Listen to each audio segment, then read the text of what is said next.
When you see the amount of vanity on social media, it's making you feel not good enough. The number of suicides have gone up tremendously.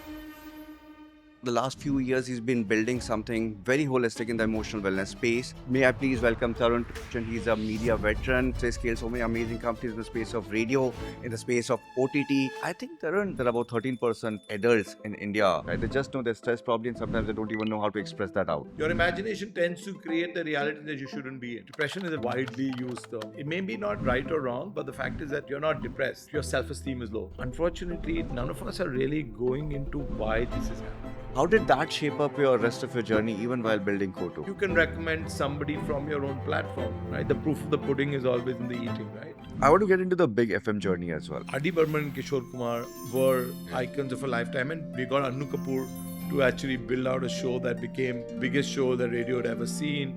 We did Yado Ke Idiot Box with Nilesh Mishra, which became the today's form of storytelling podcast, but this was many years ago. Zee5 as well. That's been a fantastic journey. I was in my mid-40s and I said, I think it's time to go back to school. Because the only way to make that platform successful was to be able to understand what we needed to do on the UX side. You've been at the helm of everything that it is today. Do you think short form content will be able to disrupt the space?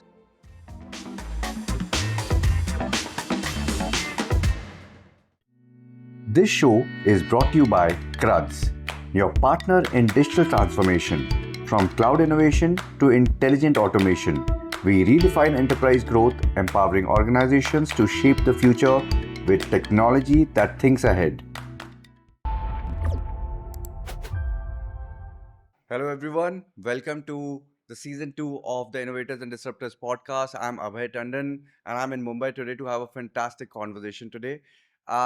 Three important aspects that I wanted to touch upon in today's conversation, which is I think going to be very intriguing for me, and I'm sure it's going to impart a lot of learning for all of you who are listening to it and watching us as well. One, what is emotional wellness? Why is it important today? Not just for India, but from a global standpoint as well. Two, how do you scale companies in the media space, specifically radio and also OTT, right? Scaling up is very, very critical. It's a very difficult function to crack. We're going to tap into that as well. And third, how and what edge does India provide today in different business landscapes that is super critical as we think about scaling globally? So for these three important conversations and important aspects that I want all of you to understand with me, I have a very, very interesting person who's joined us for this conversation. He's a media veteran. He's built so many different empires, so to say, scaled so many amazing companies in the space of radio, in the space of OTT. He has brought in iconic shows to the living rooms of our homes for years now. And now for the last few years, he's been building something very holistic in the emotional wellness space. May I please welcome Tarun to join the show, and thank you so much for taking out time, Tarun. Thank you so much, Abhay. And I'm glad to be here and to be able to do my bit. No, I'm super glad because I think I have so many questions. We have very limited time, but I'm going to tap into some of those at least to get those answers. I know you have so much of depth that you can add to this conversation, but I don't want to go into a lot of your early life immediately. What I want to do is to talk to you straight and address the elephant in the room. A lot of people today talk about mental wellness. If you were to define mental wellness and why is it important, could you shed a little bit of light on that? So I think most of us find it very hard to stay in the present, right? We're carrying a lot of baggage from the past that's roiling us on a daily basis. We also have a lot of expectations for the future, which we don't know how to address. And that gives us a lot of anxiety on an ongoing basis, whether I'll achieve, not achieve, whether I will have a great relationship or not, whether the other person will do what I expect them to do or not. And all of that pull and push between the past and the present and the future kind of keeps us embroiled in a mental state that's not really the ideal, right? And the core of all of these issues comes from relationships, right? While people will say that they've had career issues in the past, or they've had financial issues in the past, or they will have a lot of other kind of issues, right? But what we've realized is that at the core of what they do, it is distort relationships, right? And your emotional well-being, whether you're being able to stay in the present and stay happy with the things that you have, right in front of you. It's all strung around whether you have a happy relationship or not, right? Happy Mm. relationship with yourself and happy relationship with people around you, right? Makes And sense. it starts with yourself, right? Are we happy Right. with ourselves, right? True. Every morning when you look in the mirror, do you feel happy with yourself, Not always. right? And that is the answer to what's your emotional well-being quotient, right? Makes sense. And it's impossible to be happy every day, but as long as you can be equanimous Hmm. and understand that this too shall pass, Right. right, and that this is another emotion that will come and go, you're good. But at most times you get caught up in that emotion of the moment, right, and then you think the whole life is that emotion, right. Hmm. And if somebody snubbed you, whether it's somebody at home or somebody at work, and you're carrying that baggage from yesterday into today, into tomorrow, and you're not being able to get rid of that emotion, right? That person who snubbed you is possibly not even thinking about you, Right. but you're carrying that baggage because you think that your self-esteem is hurt, and that you didn't expect that of that person, or you start to question whether your self-worth is all there or not. All of that um, hurts your emotional wellness, right? And True. so it's kind of a place where whenever I look in the mirror, can I be equanimous? Hmm. Can Makes I sense. believe that what's unraveling is best for me, right? And a lot will unravel a bit, right? Hmm. A lot that you don't know will unravel in your life, but are you able to deal with it Makes sense. as it unravels, right? Are you able to stay calm when all of this unravels? Hard, easier said than done. And Yep. that's where, this whole space of emotional wellness becomes really important in the society we live in now. So thank you so much, Tarun. I noticed a couple of things, right, when you're speaking about this. One was the reptilian mindset, right? Reptilian brain, as we say, that, we are more reactive to a lot of situations as against sitting back, deal with that emotion, understand how to comprehend that emotions or set of emotions that we're feeling, and then enact on it, right? Second thing that I noticed was we spoke about mental wellness, but you changed it to emotional wellness, and then you explained what emotional wellness is. Are these interchangeable terms, or is mental wellness a subset of emotional wellness? Mental wellness is a subset of emotional wellness, right? I think emotions are the key, right? We live emotions, right? Right, And our mental health really defines our emotions at some level, but sometimes it impacts our emotions, sometimes it impacts them at the surface, sometimes it impacts them deeply.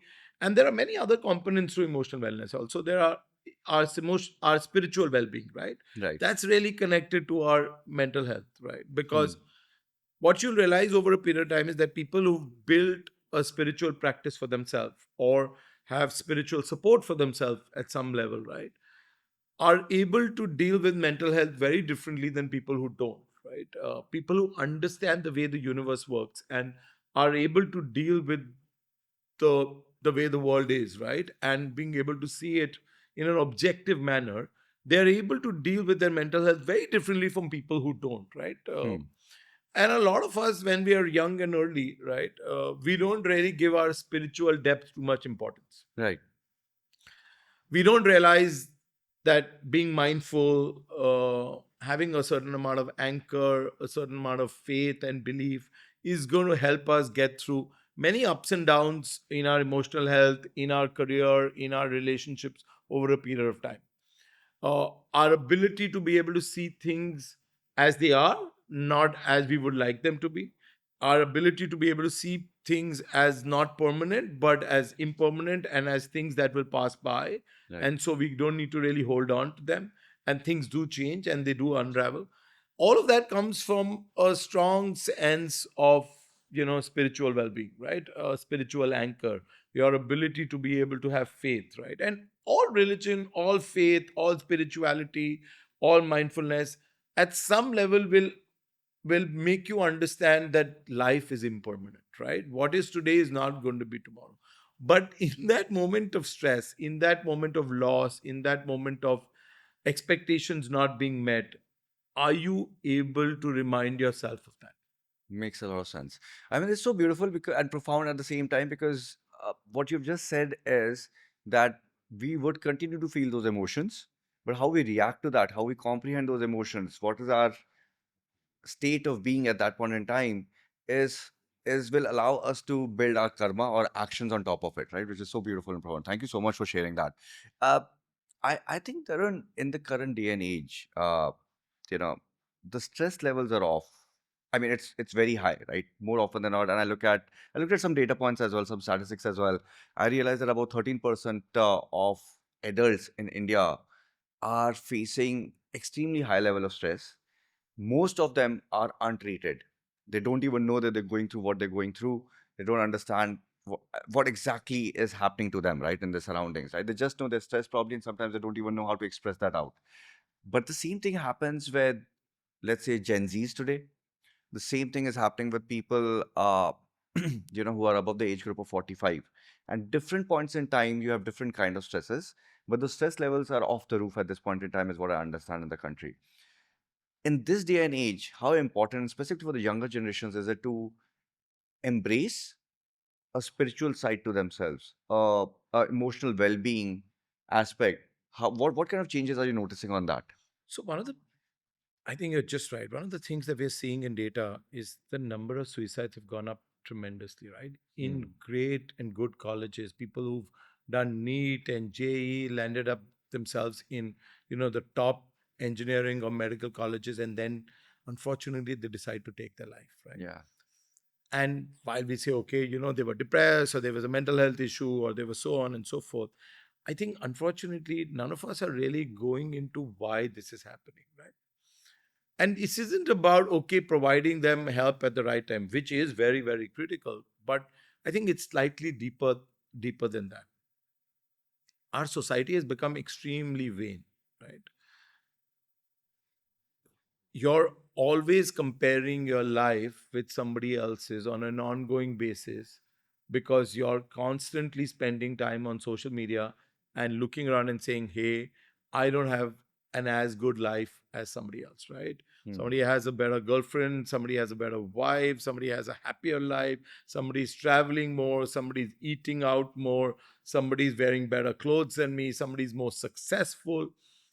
And that constant benchmarking, yeah, right, puts that huge amount of pressure at every stage of your life, right from a young Gen Z who's not seeing himself as successful in a relationship as somebody else, or is not on the path of doing a great startup as somebody else, or as a 45 plus person who's possibly not living in as lavish an apartment or a lifestyle, or whose family life is not as happy or successful as somebody else.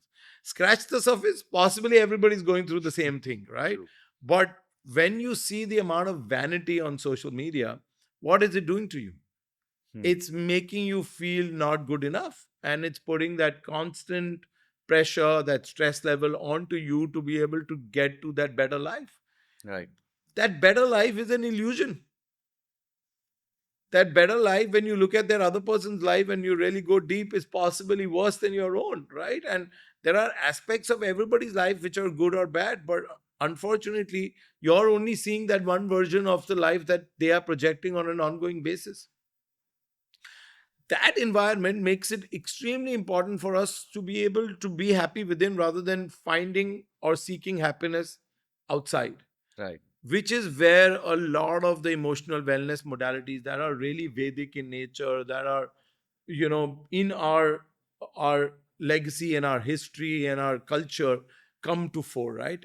I got really lucky that somebody introduced me to Vipassana in the early 2000s, hmm. when I was at my peak of success, right? And if they hadn't done that, I would possibly be not here today, right? And that Wow. entire practice allows you that opportunity to be able to understand that your life is here, it's within you, not outside, right? And you can solve your own problems, you can find your own opportunities through the calm and the equanimity that you build within yourself, right? And there are millions of kind of practices that the Vedas, Buddha, and all of that, the entire yoga facility have created in this country. And are we being able to take that out to all parts of our society and being able to help them and be able to realize that they can find their own solution, right? Chakra meditation, for example, Right. we were talking about it, right? You block your own chakras over a period of time, Hmm. and you don't realize, what you're bottling up inside, and in your ability to be able to focus in your gut or your heart and be able to open them up, in being able to embrace love, in being able to find love and kindness, and to be able to live life with two words that I find very important, which is ease and grace. I Wow. think society over a period of time has lost the ease and the grace to be able to live life, Makes sense. Makes a lot of right? sense. And there are various ways of finding it, and what we really like to do on a daily basis, as even as a venture, is to be able to help people, support people find that ease and grace in life. That's fantastic. You very clearly called it out that Vipassana was the place where you probably which got you to where you are today in terms of building out Koto. Is that the actual focal point, or are there other aspects which got you to build out Koto as a holistic emotional well-being environment? So, there is no one suit fits all, right? So the way we build Koto is that we've got a suite of services, right from very scientifically led mental health. We have psychologists providing mental health support, relationship coaching. We have energy healers who do Reiki. Then we have mindfulness coaches. Then we have astrologers. Then we have tarot therapy. So we have a spectrum of, spiritual as well as scientific led emotional well-being modalities. And I think, people find their own healing path. We've Right. kind of we've got a devised a lot of healing paths, right? Looking at the data, looking at what, has worked for people, looking at all the research that we do with all our experts. Hmm. But lo behold, your mind and your life and your stage is very different than mine, and you will find happiness in one path or another. Some people start with just a basic tarot or oracle reading, which makes them realize what their energy is today, where is their energy shift important for them, what could be their partner's energy at this point in time, just so that they basically understand where they are today, and then move into more deeper practices like Reiki and aura cleaning or even mindfulness. And then there are some people who start at, full therapy Hmm. and then move into JPMR, which is guided relaxation, for them to be able to start seeing their life as it exists, not as, as the stressful life they perceive to be. Hmm. So there are many paths that people take, and we guide them. We have live experts 24/7 talking to them. We get them at their lowest, right? And we want to find a path for them which is not just a quick fix, but is slightly more transformational in nature. That's fantastic. I think it must be very soul satisfying to be able to do that as well. Somebody asked me, what is your retention level? Hmm. Typical VC question. And my answer was that I don't want too much retention. Because if somebody's coming to me for 6 months, that means really we're not doing a good job, right? True. So we've got to get this done in about, you know, anywhere between 4 to 13 weeks. Right. If we haven't done our job between 4 to 13 weeks, then, this isn't right? Because we don't want people to have a crutch, right? True. It's like a GP. Yeah. If you could fall ill, and obviously mental health is slightly more deeper than a viral, but at some point in time, how often should you go to your GP in a year? If you're Makes sense. going too often, then your GP is not doing a good job. Right. Then they're not doing enough vitamin supplementation. They're not being able to guide you into a right routine or a right kind of diet for you to be able to stand on your own 2 feet. If you're falling ill too often, that means your GP is just doing a quick fix for you. They're doing just antibiotics and trying to fix you, which is not good for you, because you'll at some point in time become immune to that antibiotic. Makes sense. Makes sense.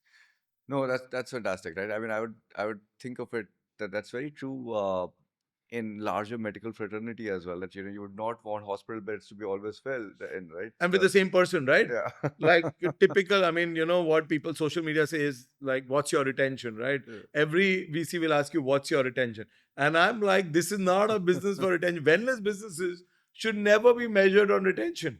Makes a lot of sense. I mean, predictive maybe yes. Predictive.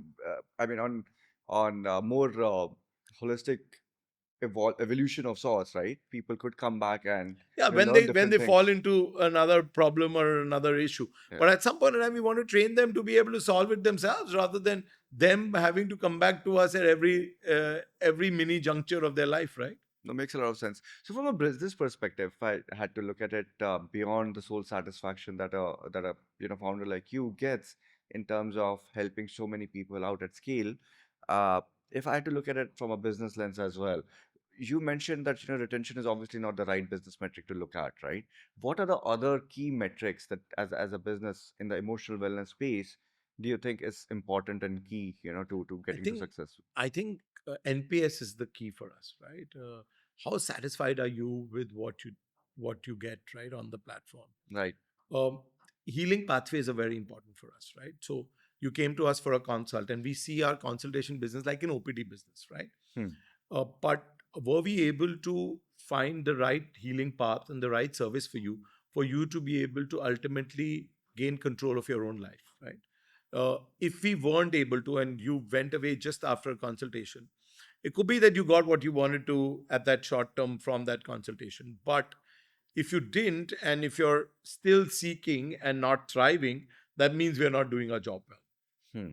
So, as much as possible, uh, we look for people to be able to have an effective, at least first consult, which is at least 30 to 60 minutes, do some kind of deep dive into your mental well-being, emotional well-being. Where are you getting stuck? What's your issue? uh, do you have complexes? Are you into an imposter syndrome? where Right. are you where are you as a person, right? Us to be able to evaluate you deeply with you, and to be able to build a program for you.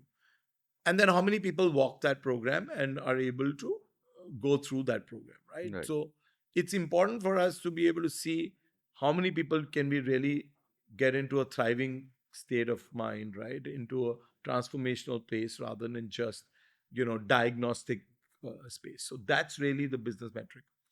Obviously, we look at LTV in this manner, but we also look at CAC versus LTV.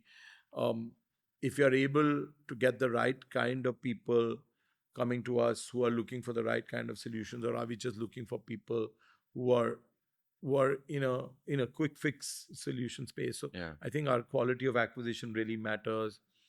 Um, the other thing that we really look for is quality of suppliers, right? Quality of experts. So a big business metric is that are we able to find the right kind of experts with the right kind of depth, right? We are very very careful that in a lot of these spaces you can get a lot of hobbyists, Right. right? People who do astrology for a hobby or Reiki for a hobby. We are not looking for hobbyists. Yeah? We're looking for professionals who are thoroughbred, who've done this for years, and who can really help our people. Which is why we haven't really gone into a marketplace model. Hmm. Ours is a curated model, right? What happens in a marketplace model is that anybody comes in with very little uh, filter, they can get listed onto the platform, and Very true. really the platform doesn't take a guarantee on how good or bad they are, because they'll say, listen, this is a marketplace. Give it a uh, rating. yeah, we are just listing you. Eventually what the users will rate you will become your rating, and then that algo will end up showing you up or not. But the fact is that when you first list them, have you gone through enough filtering, and what's your acceptance rate? So today, our acceptance rate is not more than 30%, and we would like it to be lower, Hmm. right? Because that is really truly the metric we measure ourselves from, right? Are we making sure that we provide the right quality of supply, the right quality of experts to people when they're at their lowest? Makes sense. We don't want them into falling into wrong hands with people giving the wrong kind of advice, because at that point in time you're the most vulnerable. Makes sense. Anything anybody says feels like gospel to you, right? And that responsibility we take very seriously. No, that's amazing. In fact, for me, the clear perspective is when we talk about acquisition level or on the consumer side or demand side, right? You're saying that NPS matters the most. On the supply side, acquisition or the acceptance rate is minimalistic. so that you build on a very, very strong quality base of suppliers or healers of different sort who are providing And that rule of thumb consultations. applies everywhere, right? Hmm. IITs have the worst acceptance rate, Right. and you get the best out there, right? Right. No, but I'll tell you what, a lot of metrics on the acquisition, monetization sometimes, and you did mention about monetization being LTV and CAC as well, right? And how that gives you a perspective. But a lot of times, people look at vanity metrics around number of downloads, MAUs and DAUs. Now, these are figurative numbers. What I've realized, having invested in a bunch of startups too, that gives you a little bit of a sense of what direction you are getting at, but it doesn't give you a holistic sense of it. And like you mentioned very clearly, right, and articulately, NPS is the biggest score that you should drive towards, right? And I think a lot of people who are learning from this should be able to look at that as well. So, and especially in service-based businesses, even in product-based businesses, right, where people pay you good money, right? Hmm. The first thing you have to ask people is, right, like, is this good quality? Should people pay for this, right? Hmm. Is this worth it, right? Um, and will I recommend this to my friends and family, Makes sense. right? Am I proud of recommending my product to my friends and family, Hmm. or am I going to cringe, right? Makes sense. And I mean, somebody asked me this question. I said, absolutely, right? Like, one of my best friends, and he's also one of my angel investors, his mother's going through deep depression, right? And he himself loves the platform. And I've recommended one of our leading holistic wellness therapists plus holistic wellness experts to him. Now, in their lowest, of people closest to you, if you can recommend somebody from your own platform, means you have real faith in the kind of service you provide, right? And that's the question people must ask: do you eat what you cook? Hmm. Right? The proof of the pudding is always in the eating, right? And a lot of people don't consume what they advertise or what they make, Right. right? And so that's really my yardstick, right? Will I trust my life, my mind, my emotional wellness with people from my own platform? Makes a lot of sense. That's very good. I mean that speaks volumes, right? The kind of quality that you're building. Uh, and I think a couple of things that you mentioned, which got me to think about another very interesting aspect.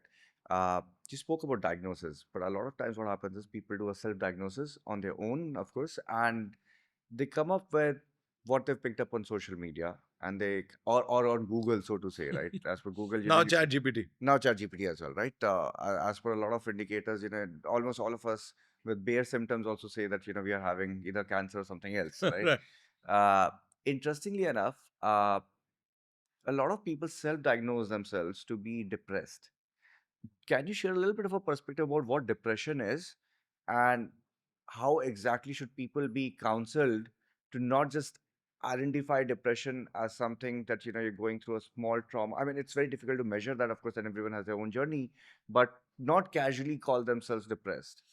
And depression is a very, yeah, you're right, a very widely used term, right? It may be not right or wrong, but the fact is that you could be going through an imposter syndrome, right? You're not depressed. You're just your self-esteem is low. Your Right. belief in yourself is low. You think that, I'm not good enough. This isn't me. It's something else, and maybe I'm going to be exposed, or you know, and this success is not something I deserve, right? Hmm. So there are many ways of looking at where you are, right? You are just anxious about a relationship you're in because you believe that the person doesn't love you as much, right? And that causes anxiety. And the truth may be far away from that, right? Hmm. It's your imagination that's running wild, right?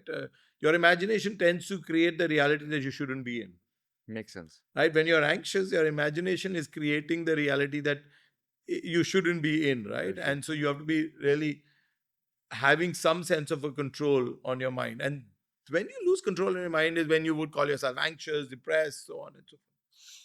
And so I think the first thing we do is we have a bit of a questionnaire when people come onto the platform on what you're seeking help for, what kind of modality would you like. And the first thing we do is we kind of ground you, right? Hmm. So none of our consults start without grounding you, right? And breath is a great way of getting into the present, right? And while people understand what is breath work or what is mindfulness, I can tell you most people can't go into even 5 minutes of breath work, right? They find it very hard to focus on their breath, be Hmm. with themselves, because the mind is racing left, right, and center, Very true. backward, forward. and into the worst scenarios all the time, right? Very few people are building a great future for themselves. Then most people are carrying baggage from the past and are looking at the worst through their mind. Once you start getting grounded, that's when we start asking you what you're feeling and then start clarifying to you what you really feel rather than what you believe what you feel, right? And that clarity emerges over a period of time in a session, right? That clarity actually then allows you to see whether what you're feeling is depression, whether it's imposter syndrome, whether it's expectation mismanagement. And that is actually one of the key things is not depression, is expectation mismanagement. Makes sense. uh, and what is expectation mismanagement? That we all expect very differently from our life than we get, right? And more than life, also from people around us, right? Because we define our life to be the ones we love, right? Whether from your wife or your girlfriend or your parents or your children, right? At different stages of your life, your expectations from them versus what they provide to you is going to be always misaligned. And that is always going to get into a bit of a dysfunctional relationship. That dysfunctional relationship can go from a little dysfunctional to very dysfunctional, and that really then puts you into what your mental state is. Hmm. And you will kind of blame your depression or your anxiety onto that individual because that individual is not fulfilling what you expect them to fulfill. But unfortunately, nobody can fulfill what you expect, right? Right. The problem is the expectation you have created in your own head. True. Very true. No, that's fantastic, right? I mean, at the end of the day, it's about the management of those expectations yourself, right? And And you need some support to be able to walk you through that path, yeah, right? You won't, I mean, me telling you this is not going to be easy. You've got to really go deep, right? yeah, 5 levels deep to be able to make you realize that this problem is of yours, true. yours of the making, right? Not. Fantastic point.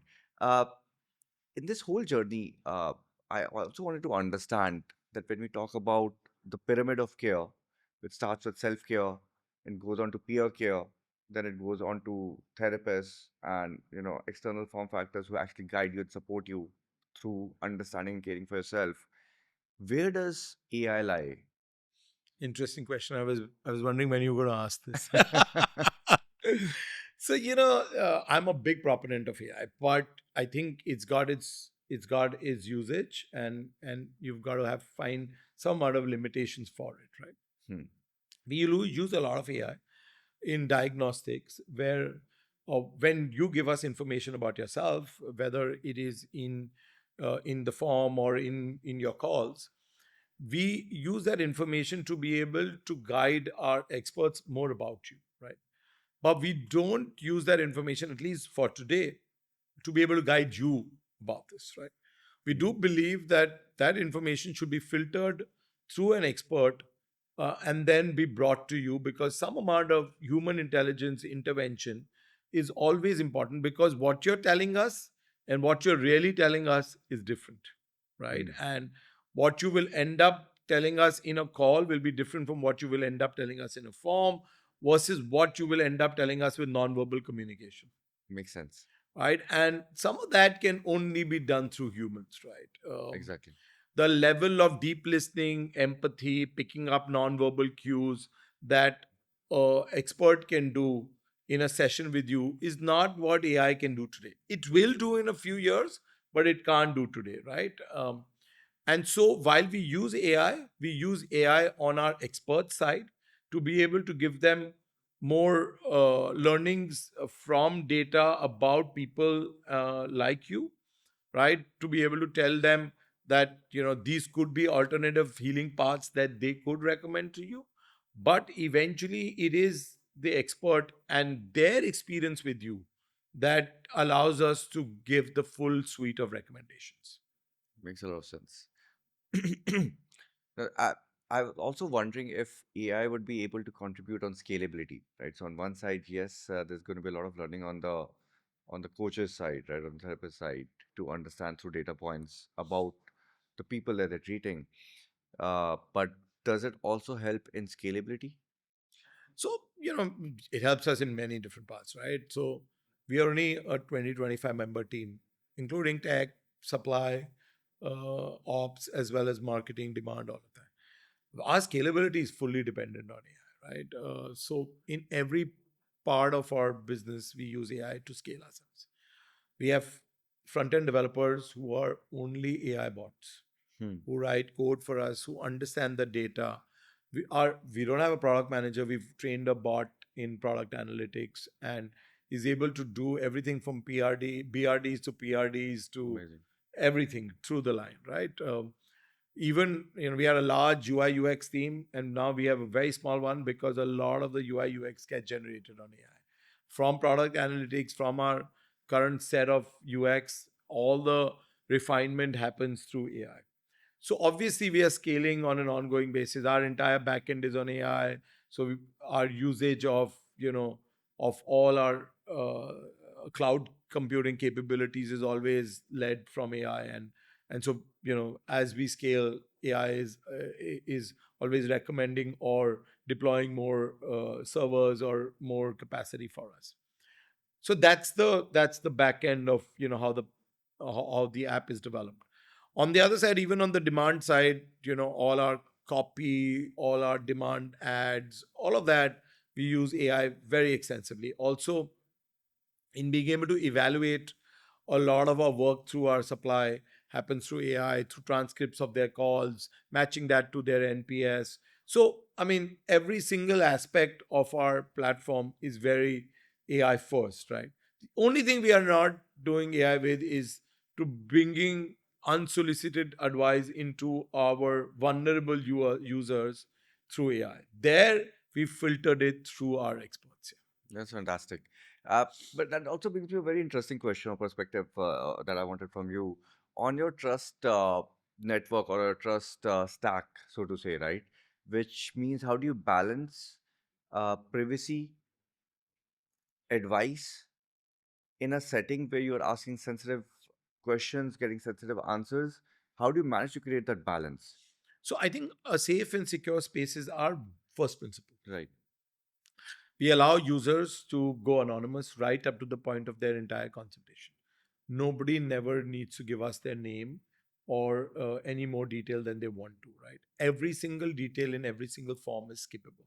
Hmm. So you choose to tell us or not choose to tell us, right? When we use the data refined, it's only accessible in an anonymous way.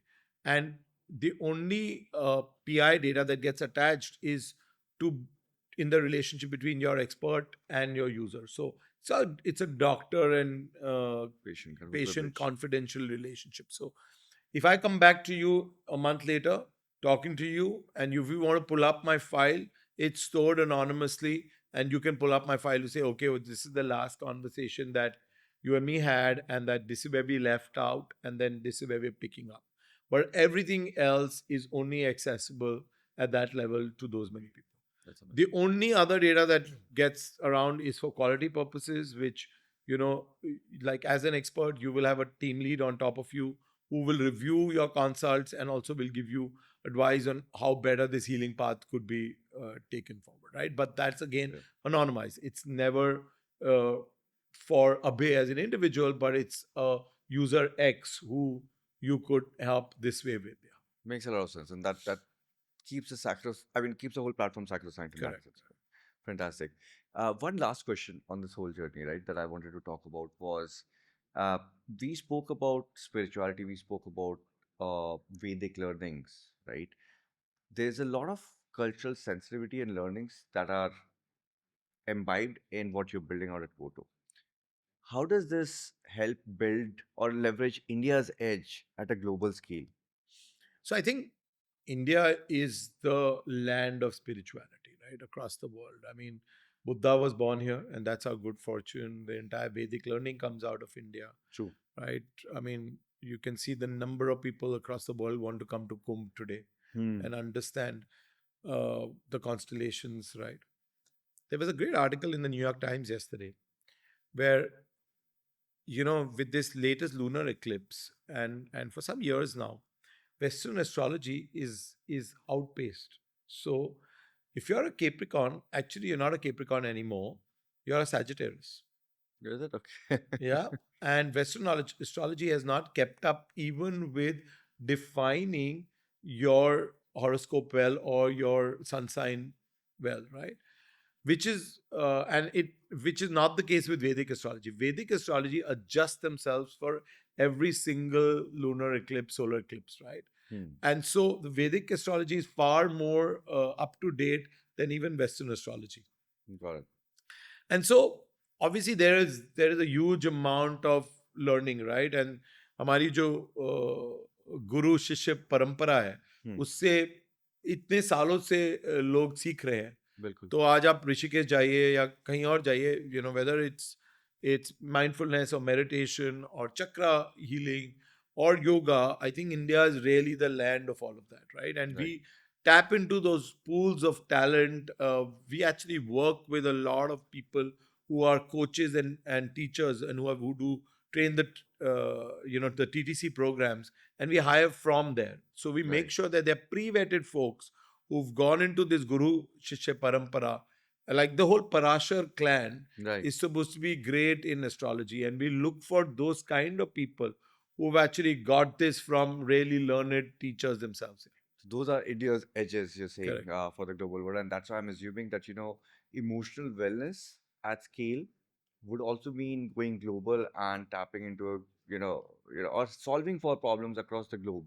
And actually, we've seen that happen very, very quickly. We only went global about 10 weeks ago, and 10% of our revenue is already global.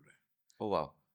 And what we've seen is that whether it's Canada, whether it's the US, whether it's UAE, Australia, US, all of those markets are hungry for emotional wellness, right? And there aren't products that do this on a 24/7 live basis with a suite of modalities that can define your healing paths, right? You Hmm. can you can get one or two here and there by appointment, right? But you can't get somebody who's live with you 24/7 because uh, emotional issues don't come timed, right? You don't know when you're going to really have that poor conversation and go into a spiral, Makes sense. right? Fantastic. Thank you so much for sharing this, Tarun. I also wanted to tap into and get an understanding about, you know, through some of your inputs that you just shared, or perspectives that you've just shared. It's quite obvious to me, at least, that there's a strong leadership acumen that has been built over the last 25 years, right? I wanted to understand about some of this part of the journey, right, that you've acquired over the years. I wanted to tap into, for example, in one of the interviews, I remember you have said that data is in my genes, right? What do you mean by that? How did you get into? I think very early, one of my early leaders, mentors, bosses told me that your numbers should talk to you, Hmm. right? And I think largely, if you can do left brain, right brain together, then kind of appreciate many more things in life, right? Right. And so I came from a media planning background, went into a creative job, eventually up from strategy into a creative job at Star and then at Sony and then at Big, right? And that combination has always helped me being able to do the two level downward insight onto, okay, this is what the data is telling us, but why is it telling us this, right? And what's that consumer insight, what's that consumer behavior, what's that innate you know pull or push that we can really solve for the user, right? And so my entire lookout is that, okay, one level is the surface level data, they'll tell you, but let's go a few levels under to be able to understand the motivations, the behaviors, the patterns that are leading to this. Yeah. And you're not always right, but a few times that you get right, it really changes your career. Fantastic. In fact, getting to your career, right, and you start your career, when you built a career in media as well. How did you? Was there a moment? Was it a mentor? Was it a mindset? Or how did you even get into media as a journey? I think I got really lucky, right? I was in advertising. I worked with the greats, right? Yeah. I worked with Piyush Pandey, and he was the head of Ogilvy at that time. Hmm. And I think it was just a great place to be. I got to work on great clients. And then one fine day I said, listen, I want to be doing more than 30 seconds. I want to like tell stories. And I met Peter Mukherjee and Sameer Nair, who are legends in their own right. And they kind of, took me to the path at Star. And that really changed. It's, they say, right time, right place. It was 1999. We ended up doing KBC, Kyonki, many other shows, Right. and it's just changed our lives. But also, I think the kind of Bibles and playbooks, the first principle playbooks that we developed through consumer insights before we got into this, that really gave us the confidence to say, hey man, this isn't just a trial and error, right? Kind of thing, a hit and miss kind of thing, which is what is kind of labeled in the media business. Ki, Arey yaar, sometimes the movie will go hit and yes, it will, but the more you can have some first principle attached to what you make, why you make, why is this different, but it's still going to appeal to a consciousness, um, and actually be able to build a kind of a rule book around it. The the easier it is to be able to take decisions, and the better decisions that you take, the better outcomes you get. No, for sure. In fact, I want to go deeper into this, right? This is fantastic. But for people who do not know this, you are the one who brought such amazing, iconic shows, right, to our living rooms. You mentioned KBC, this Big Boss, Khatro Ke Khiladi, Indian Idol, and so on and so forth, right? So many of them. And, people get lucky once or twice. But, in your case, you've had these amazing number of shows that have been on our TV screens for years now. You mentioned that there's a lot of first principles thinking where you're understanding what consumers would really prefer. But when you're bringing them in at that point of time, what were the data points and how much of it was the intuition and consumer understanding that led you to bring those shows on? So I think you got to be deeply immersed in what you do. Hmm. You can never take decisions on the surface, right? And the more deeply immersed you are with your consumer and the content you make for them or any product you make for them, uh, they will start to talk to you, right? And the more deeply you develop your gut, right? What is intuition? What is gut? Really, it is the years and years of experiences, right? Right. That you put into yourself, right? It's the outliers principle of 10,000 hours, right? Most of us don't put those 10,000 hours behind anything we do, and how intensely we want to put those 10,000 hours, right? And you have 24 hours a day. You want to get to 10,000 hours. You can choose to put 1 hour every day for 10,000 days, or you can choose to put 10 hours every day and get to those 10,000 hours, Right. right? That 10,000 hours principle, to be able to build your gut, your instinct, to be able to understand the consumer, look at a 360 degree from both a consumer insight and a data and an outcome and an input perspective, will help you get there far quickly. So my advice to everybody who's Hmm. listening to this is that the outlier strategy is a great strategy, and if you truly put in those 10,000 hours, you're going to see outcomes come to you without you having to forcefully think them through. Makes a lot of sense. People who are listening to it, you can buy a book, Outliers by Malcolm Gladwell, right? It's You should fantastic. send us some Yeah, royalty. for sure. It's a Uh, great book, yeah. Yeah. No, but that's fantastic, right? So you are saying that there was almost no intuition. No intuition has no role to play in this when No, you're no, doing you these develop shows. an intuition, right? So the Develop an 10,000 intuition. hours develops your intuition. Makes Your sense. it fills your gut with a lot of data, a lot of consumer insights, and then it comes to you. Yeah. There's a tap of a finger, and you're like, yeah, this will make sense. Awesome. That's so amazing to hear that, right? Because I think there's a lot of science and intuition as well. That's I what mean, you're highlighting. intuition is the most important thing to have, right? Your gut will tell you before your intellect does. Hmm. Fantastic. I love the fact that you also emphasize in the first principles thinking because a lot of time people don't emphasize enough on building their muscles on first principle and second order. Something that I've over the years being in the innovation space tried to force myself to build that muscle, and I realized that today in my daily activities that gets utilized as well, right? Uh, any key learnings that you want to share from advertising and the initial media stage as well before you got into Big FM? What were the key learnings that you think anyone who's building out in these spaces today should tap into? I think one of the other things that people do is that they don't uh, believe in what they make. They Hmm. think that I'm making this for the consumer, but it doesn't have to be for me too, right? Hmm. I think while it's okay to not be excited about what you make and you can be dispassionate about it, but I think it doesn't really work, right? Hmm. And for me, at the moment that I do what I do, I get extremely passionate and involved in that category, right? So when I move from seeing advertising into Hindi television, I got very involved in daily soaps, characters, and I looked at the world of content from every single lens, right? And when I gave that up and moved into the world of music, right, I wasn't really a great Hindi music connoisseur, but I I got deep into understanding what was the difference between R.D. Burman and Mohammad Rafi, and both are great musicians of their time. But I can tell you that Mohammad Rafi's music was for that time, and R.D. Burman's music is for lifelong. Wow. Hmm. Makes sense. And Mukesh is for that time, but Kishore Kumar is for a lifetime. Hmm. Any generation can listen to Kishore Kumar, Right. Very true. right? And that's the difference.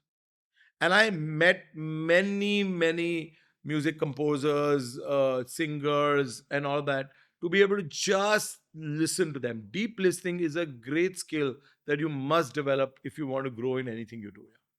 Fantastic. Makes a lot of sense. And today, when I got into the emotional wellness space, I just sit and talk to experts every day basis, and I work with their calls, work with their therapy, and to be able to just see what consumers are saying. Makes a lot of sense.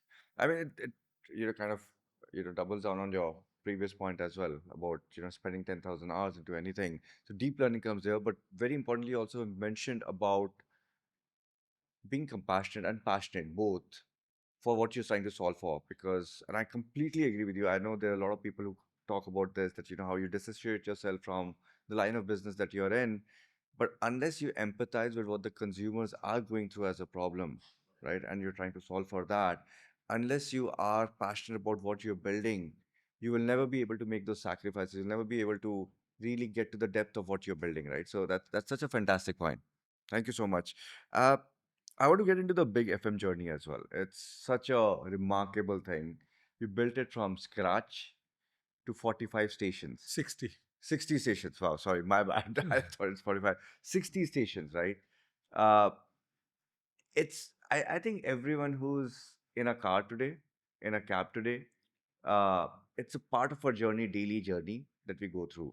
And I think you've been at the helm of everything that it is today. How did that opportunity come about? What were the biggest challenges? I think opportunity came because I was really successful, so it was kind of easy. But uh, we fought a lot of challenges. Yeah. The biggest challenge was that uh, some of the music labels were very unreasonable with us, and there came a time where he said, "Listen, if they don't license us music at a cost that is viable for this industry, we may not use them." And they had all the latest music. And in adversity lies opportunity. We decided to make Big FM a retro station, a young retro station, right? Hmm. And that actually changed our fortunes completely because, like I told you, R.D. Burman and Kishore Kumar were Yeah. icons of a lifetime, and people obviously at some level loved them. But because some of the latest music takes you over, you kind of don't appreciate the depth and the width and the gems you have in your music library, right? And so we decided to, kind of bring them forward and do different things around him. And we got Anu Kapoor to actually build out a show that became, the biggest show that radio had ever seen. Right. We got Nilesh Mishra to come and do storytelling. People had never seen storytelling happening. And so we did Rahena, we did Yado Ke Idiot Box with Nilesh Mishra, which became the today's form of storytelling podcast. But this was many years ago.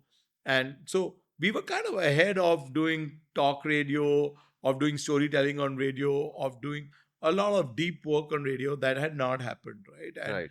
that changed our fortunes. We became number one, we became profitable, the company got an exit, I got an exit, and it really did a lot for everybody. Fantastic. But very interestingly, right, this was audio format, right? People, picked up this as a habit, right? It's a daily ritual of sorts, right? When you're listening to radio, you're listening to music, you're listening to talk shows, you're listening to even jokes and fun prank calls as well, and so on and so forth. It evolved over a period of time. what I wanted to also get a little bit into depth was that this daily cadence, because in an environment like this, it's almost a daily cadence to understand product market fit. How did that shape up your rest of your journey, even while building Koto? So, like we went retro, right? We had to do a full product market fit again Right, because this isn't the radio station we'd launched originally. And will it work? Will it not work for the consumer? Will it work? Will it not work for the advertiser? And so, at every single local radio station, when we choose a format, and you go out to the market with the consumer, with the advertiser, it's a real product market fit test, right? And what would work in say Bombay wouldn't work in Delhi, right? While we did the retro station in Bombay, Delhi we did a top 100 station because Delhi is a young, vibrant city that really wants the latest all the time, right? right. And so we realized that maybe retro is not the best thing for them, right? And every city was an entire learning curve, an entire journey for us. Fantastic. Uh, Moving into Z5 as well, right? That's been a fantastic journey too, again, right? It's become an international platform with a lot of vernacular content. I mean, more than 100 titles, maybe more, a lot more in multiple languages going across the globe and being consumed across the globe. What was that journey like? What were some key learnings from that as well? I think Z5 was a really unlearning learning journey, right? Before I got to Z, which was through a M&A between Big and Z, Z tried to do four kinds of OTT platforms, right? All kinds of platforms, right? And then they, they did Z5, which is when they brought me in.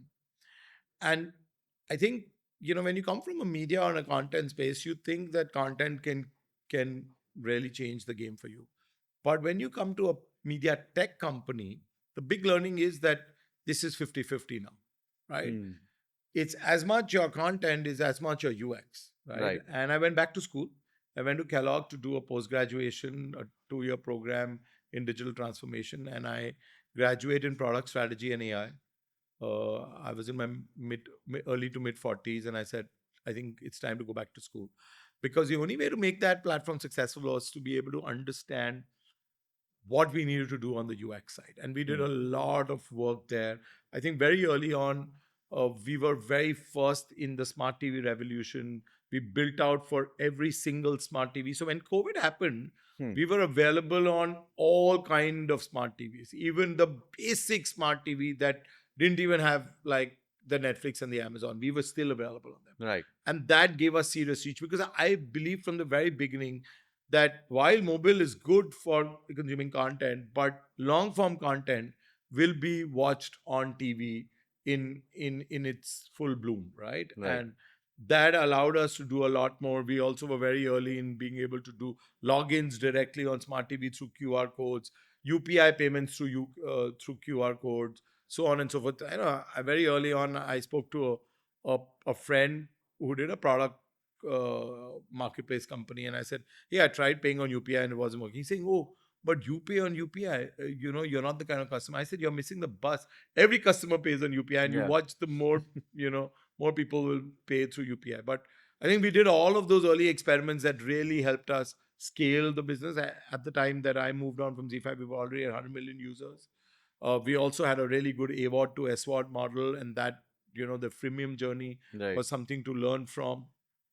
So I think all in all, Z5 was a great place for me to be able to work through the intricacies of building an Indian media tech, Indian consumer tech product. That's fantastic. In fact, if I'm not wrong, you coined the term content culture, Correct, correct, right? Which was a combination of content into technology or cross correct, technology, right? correct. It's fantastic. This is big, big. I think I'm planning to write a case study on this. I'll come back to you on this. That's fantastic. I also noticed that because of tapping into vernacular, this was very, very strong and solid positioning as against other international media firms who did not even think about tapping into something like this. And that was a very, very strong edge that Z5 Correct. had. How did this scale up or distribution wise it work out at a global scale? So really, I think, one, I had the legacy of doing 60 radio stations, which were all done in the language of that city. Right. And two, Z had a great legacy of doing local language television, not only in India, but across the world. Zeed had, uh, TV stations in Arabic, TV stations in South Africa, in Mexico, which were all done in those local languages. And I think both of those came together for us to realize that the way to scale was to be able to take languages across anywhere in the world and to be able to serve people in that, right? So either we were subtitling or dubbing content or creating original content in those languages. And in India, we did it in every single language. And also, I think you must realize that Indian diaspora is the biggest diaspora in the world, right? Yeah. You can take a great Malayalam library into MENA, or you can take an entire Tamil library into both Southeast Asia and into the US, and you can take a Punjabi library into Canada and US and Australia. And I think we don't think of it like that, but I think Indian languages have far more reach than we give ourselves credit for. Plus, I think Indian content is very viewed in different languages across the world. Yeah. So Russia, Hmm. great place for Indian dubbed content, right? Africa, great place for Indian dubbed content. Any place that does not have their own local content has watches either the American content, which is also dubbed into their languages, or has started to experiment with Korean, Indian, Chinese content, and we wanted to be in that bucket. Makes sense. Do you think short form content will be able to disrupt the space? Hugely. I think, uh, you know, please put a reel out of this, but I do believe that attention spans are really low. ADHD is a reality, and the future of storytelling lies under 120 seconds.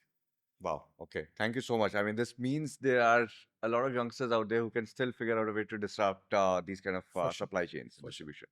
Amazing. Thank you so much, Tarun. But I'm not going to let you leave immediately. I have a bunch of rapid fire questions. No conversation is, complete without this. So I'm going to ask you these. Clearly, Karan Johar has had an influence on everybody. Oh, totally, he did. I wish I also had coffee with Karan Hamper, but probably I'll ship it to you. Thank you. Uh, the first one. You mentioned about Vipassana. What does Vipassana mean to you if you can mention that in a line? So, one word: introspection. Fantastic. One media bet you wish you had made sooner. Going retro. Fantastic. Wellness myth you'd happily bust or retire. That you can quick fix an emotional wellness problem. Fantastic. Spiritual or self-care practice you recommend that costs actually 0 rupees. Breath work. Take 10 minutes every morning. Fantastic. One Indian strength that everyone going or solving for global should take up. Our Vedic culture, there is so much in it that we kind of overlook. Yeah. Very cool. What's your binge when it comes to content? I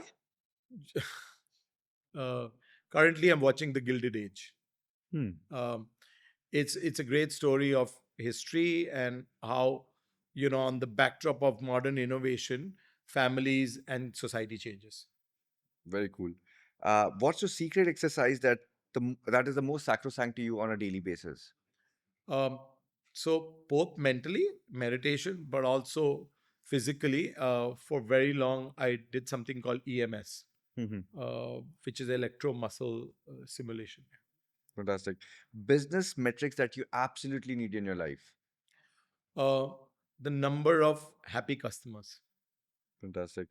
If you get a billboard outside every metro station across the country, what would that billboard show? Like if you had to mention it in 5 words. A breath can change your life. Thank you so much, Tarun, for such candid and amazing perspectives. I think there's so much of learning. I wish I could sit with you for another couple of hours. Maybe sometime later I'll love to host you. But thank you so much for taking Thank our you, time Abhay. today. I think great questions, and haven't had a podcast like this where people go so deep into things of emotional wellness. Thank you so much for doing this. Yeah. My pleasure. Thank you so much. Thank you so much for taking out. Thank you.